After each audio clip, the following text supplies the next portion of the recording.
दोस्तों, कैसे हैं आप सभी लोग। तो आज हम सीटेट पेपर फर्स्ट की अगली कक्षा को कंटिन्यू करने वाले हैं। तो आइए देखते हैं इसमें पहला क्वेश्चन हमारा क्या है। एक विभाजन के प्रश्न में भाजक भागफल का 5 गुना है और शेषफल का 2 गुना है। यदि शेषफल 5 है तो संख्या क्या है। देखिए, इसमें दिया हुआ है कि जो भाजक है जिससे हम भाग देते हैं वो भागफल का 5 गुना है और शेषफल का 2 गुना है। यानी जो भी हमारा भाजक है वो भागफल जो आएगा उसका 5 गुना है और शेषफल का 2 गुना है। ठीक है, और शेषफल हमें 5 दिया हुआ है। आइए देखते हैं एक रूप होता है जिसे हम देखिए, ये है डिवाइडेंड और ये है डिवाइजर जिसे हम भाग देंगे, और ये है क्वोशिएंट भागफल, और ये है हमारा रिमाइंडर शेषफल। ठीक है, तो कैपिटल डी बराबर होता है small D into Q plus are.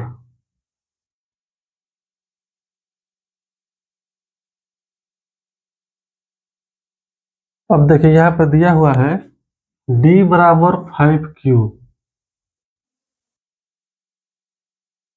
5q यानी कि भागफल के 5 गुना है डिवाइडर भाजक। ठीक है, और क्या है, रिमाइंडर के 2 गुना है। ठीक है, और r की वैल्यू क्या दी हुई है, यहाँ पे 2 दिया हुआ है। ठीक है, ये इक्वेशन फर्स्ट है, ये इक्वेशन सेकंड हमने बना लिया है। ठीक है, यहाँ से एक विभाजन के प्रश्न पे जो भाजक है हमारा भागफल का 5 गुना है, तो जो भाजक हमारा पे डी है और डी क्या है 5 गुना है, और यहाँ पे जो शेषफल है हमारा भाजक का भाजक का 2 गुना है। ठीक है, तो शेषफल 2 गुना नहीं है, भाजक हमारा 2 गुना है। यहाँ पे कंफ्यूजन मत होइएगा आप लोग।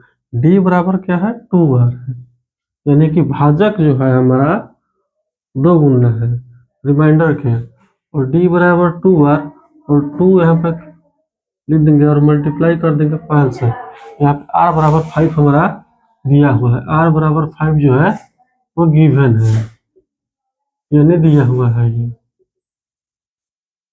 ठीक है, तो d बराबर क्या हो जाएगा 10 हो जाएगा, यानी जो हमारा भाजक है वो 10 हो गया। ठीक, और इसको पहले क्वेश्चन में हम रख देंगे यहाँ से। ठीक है, d बराबर 10 है, 10 बराबर क्या हो जाएगा 5 इंटू क्यू, यानी कि क्यूसेंट। 10 यहाँ पर क्या हो जाएगा भाजक हो जाएगा, और क्यूसेंट को जैसे रखिए यहाँ पे 2 से मल्टीप्लाई करेंगे, दोनों क्वेश्चन लेफ्ट और एच बराबर आर होना चाहिए, तो 10 इंटू 5 इंटू 2 करेंगे, तो इस पे दोनों क्वेश्चन को कंपेरिजन करेंगे तो क्यू बराबर क्या आ जाएगा 2 आ जाएगा। यहाँ पे क्यू बराबर क्या मिल गया हमें 2, यानी क्यूसेंट क्या आ गया हमारा 2 आ गया। अब देखिए हमें क्या निकालना है, ये डिवाइडेंड निकालना है। डिवाइडेंड बराबर क्या होता है, डिवाइडेंड बराबर होता है हमारा डी क्यू, डी यानी ये 10 है, डी स्मॉल डी बराबर 10 है, यहाँ से हमने निकाला, और क्यू बराबर क्या है 2 है, और आर बराबर क्या है गिवन है, इसमें क्वेश्चन में क्या है गिवन 5 है, आर बराबर 5। तो क्या कर देंगे यहाँ पे डी क्यू यानी 10 इंटू 2 प्लस 5, तो हमारा क्या आ जाएगा 20 प्लस 5 इक्वल टू 25। जो डिवाइडेंड है यानी हमारा विभाजन में जो डिवाइडेंड आएगा क्या आ जाएगा 25 आ जाएगा। ठीक, आप इसको वेरीफाई कर सकते हैं। देखिए यहाँ पे 25 है और यहाँ पे 10 है, तो 10 से 2 से भाग देंगे, सॉरी 10 से भाग देंगे तो क्या हो जाएगा 2 बार हो जाएगा 20 5 आ जाएगा। यहाँ पे क्या दिया हुआ है कि भाग भाजक जो है शेषफल का दोगुना है, यानी ये जो है शेषफल का दोगुना है, यानी कि 5 × 2 = 10। वेरीफाई हो गया। चलिए आइए अगला क्वेश्चन देखते हैं हम लोग। ये नेक्स्ट क्वेश्चन देखते हैं हम लोग। 5 क्रमागत संख्याओं का योग, यहाँ पे योग होगा यानी कि सम 20 है, तो प्रथम 3 क्रमागत संख्याओं का योग क्या होगा। इस प्रथम जो लगातार 5 संख्या दी हुई है उनका योग है 20, तो अगले प्रथम शुरुआत के 3 संख्याओं का योग पूछ रहा है। ठीक है, देखिए तो कंजिक्यूटिव नंबर, क्रमागत संख्याओं का हम अंग्रेजी में क्या बोलते हैं, कंजिक्यूटिव नंबर्स बोलते हैं।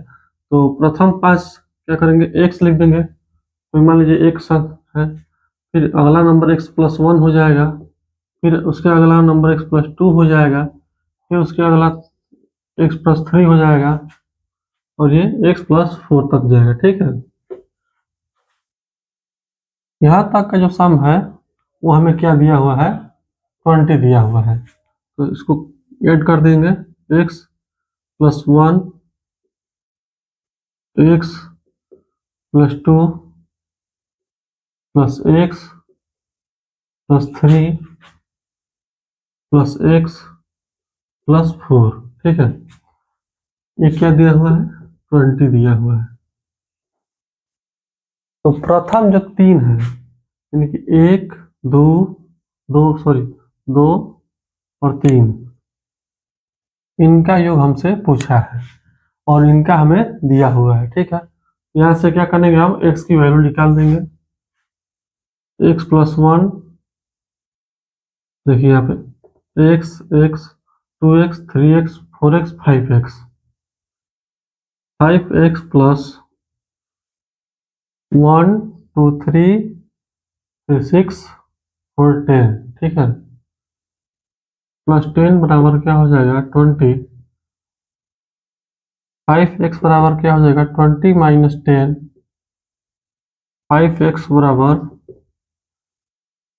10 हो जाएगा, और x बराबर क्या आ जाएगा, 10/5 2। x की वैल्यू क्या आ गई, 2 आ गई। ठीक है, अब जो प्रथम 3 कंजिक्यूटिव नंबर्स है, यानी फर्स्ट 3 कंजिक्यूटिव नंबर जो दिए गए हैं उनका हमें क्या निकालना है, सम निकालना है। तो x + x+1 और x+2। अब हम क्या करेंगे, x की वैल्यू यहाँ पे पुट कर देंगे, 2 + 1 + 2 + 2 2 4 6 8 + 1 8 + 1 9, यानी ऑप्शन डी जो है हमारा करेक्ट हो जाएगा। फर्स्ट 3 कॉन्जिक्यूटिव नंबर्स है उनका 9 आएगा सम। ठीक है, चलिए आगे देखते हैं अगला प्रश्न।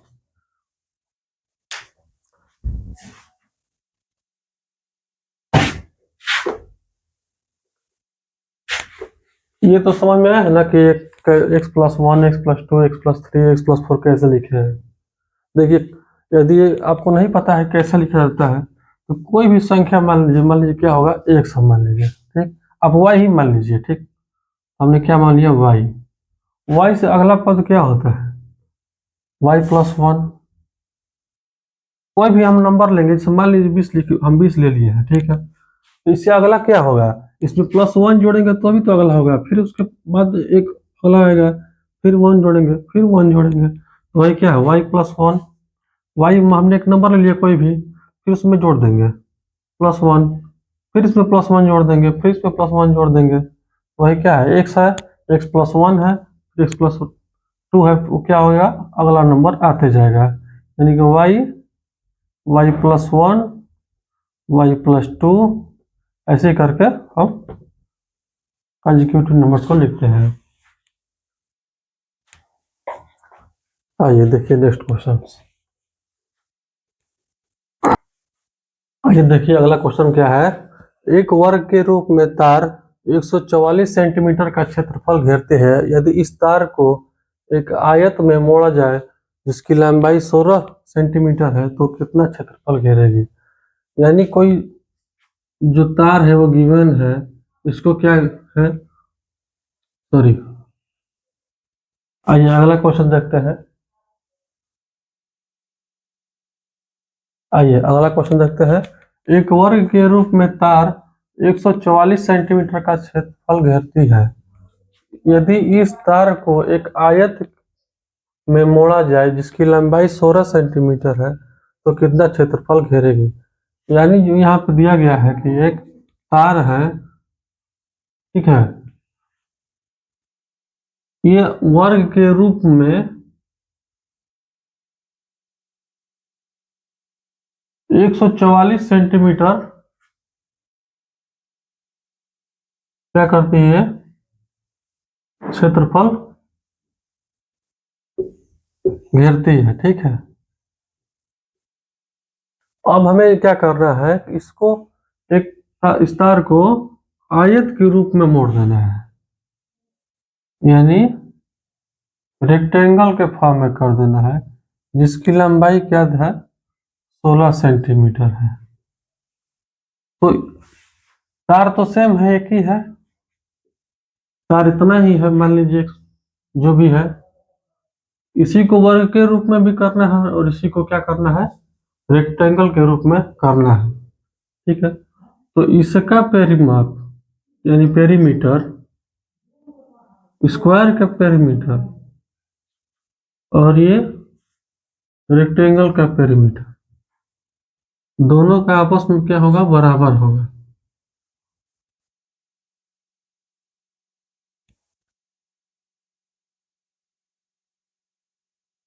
देखिए एरिया का स्क्वायर, इसका वर्ग का क्या होता है, ए इंटू ए कर देंगे तो क्या हो जाएगा, ये स्क्वायर का एरिया निकल जाएगा, ठीक है। तो स्क्वायर बराबर ए स्क्वायर होगा, ठीक, और ए की वैल्यू क्या दी है, ए स्क्वायर की 144, ए स्क्वायर बराबर 144, तो ए बराबर क्या हो जाएगा, रूट 144, ए बराबर आ जाएगा 12, ठीक है। तो एक जो है साइड स्क्वायर का 12 आ गया, तो ये भी 12 हो जाएगा, ये भी 12 हो जाएगा। अब क्या हो जाएगा, पेरीमीटर जो होगा स्क्वायर का 4a हो जाएगा। यहाँ पे पेरीमीटर ऑफ स्क्वायर बराबर पेरीमीटर परिमाप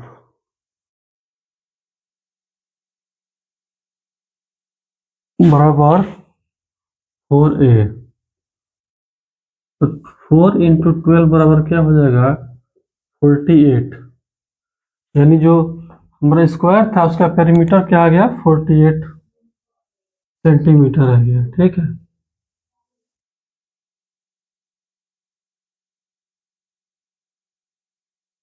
अब तार तो एक ही था, अब इसी तार को क्या किया गया है, रेक्टेंगल का फॉर्म कर दिया गया है।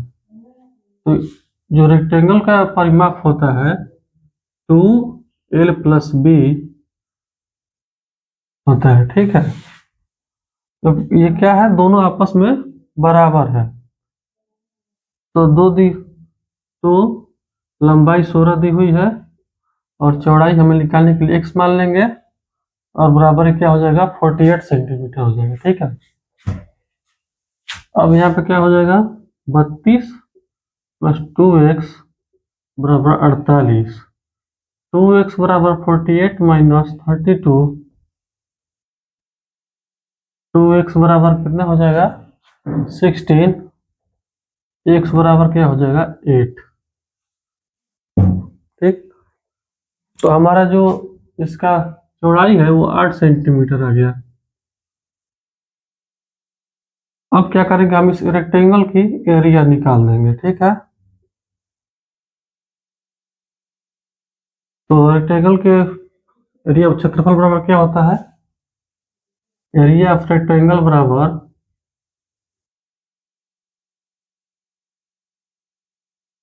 रेक्टेंगल इक्वल टू क्या होगा, एल इंटू बी, लंबाई गुणे चौड़ाई, लेंथ इंटू ब्रेथ, ठीक है। तो 16 सेंटीमीटर इंटू 8 सेंटीमीटर, पूरा है 48, 4 128 सेंटीमीटर स्क्वायर हमारा आंसर आ जाएगा। यानी कि जो इतार था रेक्टेंगल के रूप में 128 सेंटीमीटर स्क्वायर की एरिया कवर करेगा, ठीक है।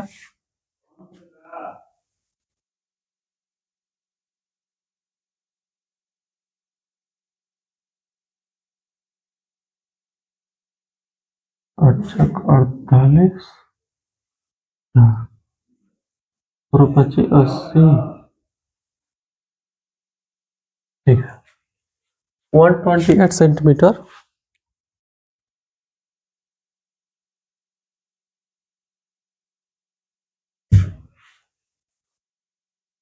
तो यहाँ पे हमारा आंसर क्या आ जाएगा, एरिया ऑफ रेक्टेंगल बराबर 128 सेंटीमीटर स्क्वायर। ये जो फ्रैक्शन दिया हुआ है 5/6, 3/4, 1/2, 2/3 और 3/5, इनमें से जो प्रथम दो बड़ी भिन्न है, यानी दो सबसे बड़ी भिन्न उसके बाद वाली बड़ी भिन्न हमें पता करना है, ठीक है, यानी फ्रैक्शन को हमें फाइंड करना है। तो हम इसके लिए क्या करेंगे, इन सभी का एलसीएम ले लेंगे, ठीक। देखिए 6, 4, 2, 3, 5, फ्रैक्शंस के नीचे जितनी छोटी संख्या रहेगी वो बड़ी होती है, और जो अगर फ्रैक्शंस के नीचे बड़ी संख्या है तो क्या होगी, छोटी होगी। 6, 4, 5, 2, 3, ठीक, 2, 1,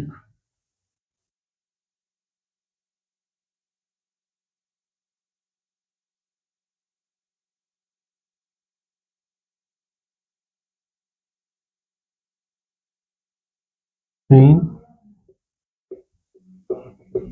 5,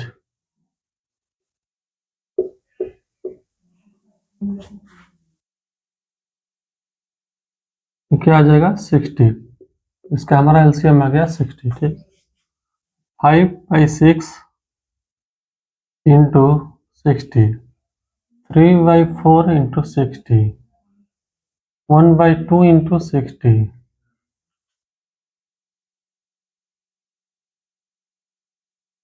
2/3 इंटू 60 और 3/5 इंटू 60, ठीक है।